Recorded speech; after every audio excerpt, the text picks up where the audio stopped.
Ilang taon ka na naging tatay? 17 po siya nung nabuntis ko siya eh. 17 po ako.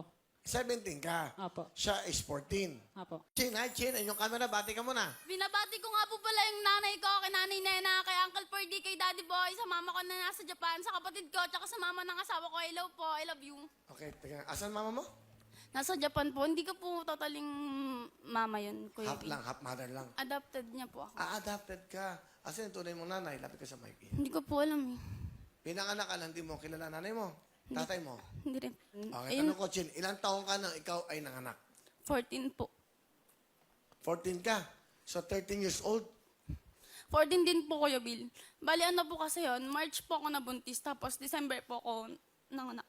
So, at the age of 14, siyempre meron ka na. Ito bang lalaking to kasama mo sa buhay mo? O itong lalaking to nagka-baby ka? Siya ba?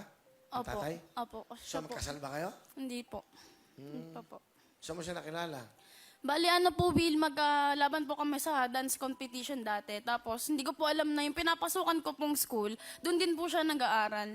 Kaya doon po kami naging close lalo. And then, nagka-relasyon kayo. Apo, doon po kami So, alam ng mama mo na nag-adopt sa'yo.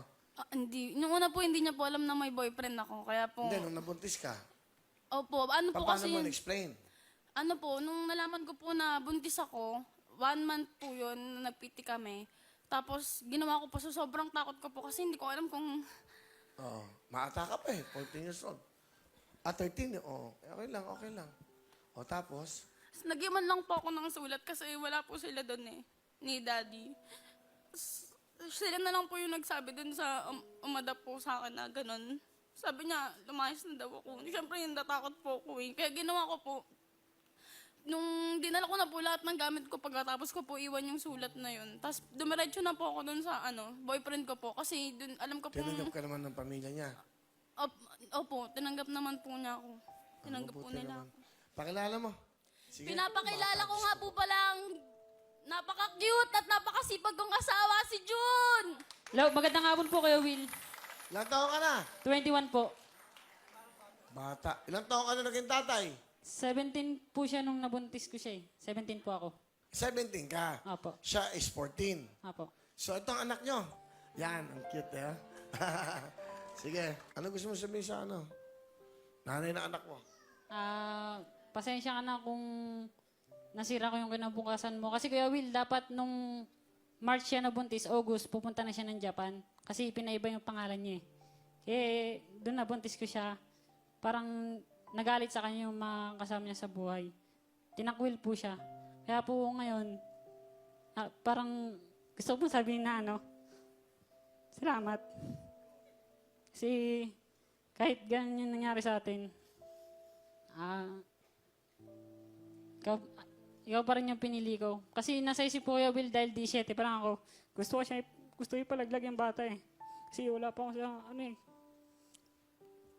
ginabayan lang talaga ng magulang ko, kaya sabi sa akin, ituloy ko yun. Pero hindi ko sa niya sinabi na gusto ko ipalaglag yun. Nasa sa akin lang. Tapos sinabi ko lang sa magulang ko. Sabi ko lang ng magulang ko, ipagpatuloy ko daw yung gusto mong mangyari. Sige, ano gusto mo sabihin, Kitchin? Okay lang. Sige, John.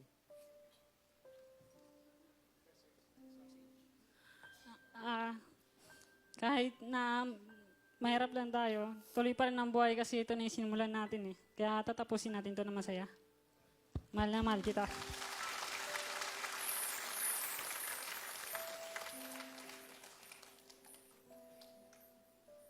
Sige. Jin, sa asawa mo. Gusto mo sabihin. Mabs, thank you kasi kahit na alam kong pareho pa tayong bata, ginawa mo yung best mo para sa amin ni baby. Alam ko namang napakahirap magtinda ng isda araw-araw. Pero ginagawa mo para sa amin. Yun lang, nagpapasalamat ako sa'yo kasi hindi mo ko iniwan. Tsaka sorry kasi alam mo naman yung away-bati tayo, natural lang naman yun. Sinimulan na natin to eh, di ba? Yun lang, mahal na mahal kita, di. Mahal na mahal din kita. At least hindi ba, maganda magkasama kayo. Yan, pinaglalaban yung pagmamahalan nyo. Ano gusto mo sabihin sa anak mo, John? Ikaw, bihan mo lang siya. Sana lumaki kang maayos. Yan lang po. Okay, thank you. Kuya Will, pwede po akong chance ko na po kasi ito. Gusto ko pong humingi ng sorry sa... Sige, sige. Okay. Quiet. Mama Jenny, ikaw na pong bahala magsabi kay Daddy kasi hapon po kasi yung Paano yun? madap sa akin. Sorry po kasi alam ko namang mataas yung pangarap niya para sa akin. Ginawa niya yung lahat para mapag-aral ako kahit hindi niyo ako kadugo. Sorry, Daddy, kasi miss na po kita. Gusto ko pag umuwi ka po dito, okay na po tayo. Mahal na mahal kita, Daddy. Nandito yung baby ko. Sana mahalin mo din po siya kagaya na pagmamahal mo sa akin.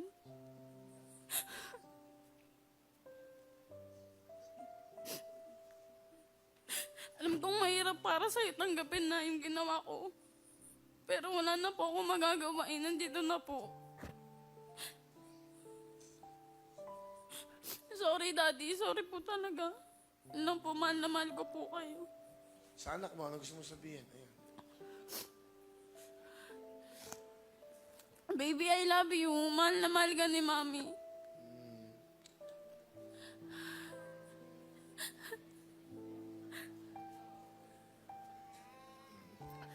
Bigyan mga mic.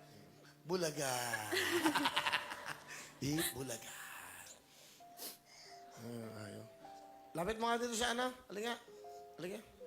Lapit ang nanay niya. Umiiyak eh. Kunin mo.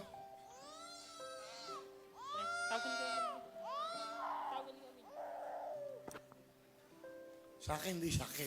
Sa kanya. Baka humingi ng pera yan. Ayan na. Eh, mama, si mama. Hindi, Mama. Mama. Oh.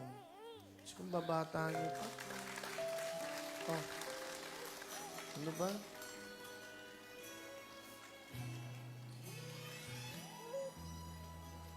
Ito'y aral sa mga bata ngayon. No? Kita niyo ang buhay. Diba? Daming nag-iiyakan. Daming mga estudyante. Kala iba na kasi ano ngayon eh. Isang text lang, buntis na eh. Isang Facebook lang, di ba? Ano iba, andun pa rin yung lumang pagkatao natin, lumang ugali. Di ba? Bata mo pa, Diyos ko. Magsipag ka, iyo. Napakahirap na walang pera pa may pamilya. Palapaan po natin si Chin. Kanta kayo, akan.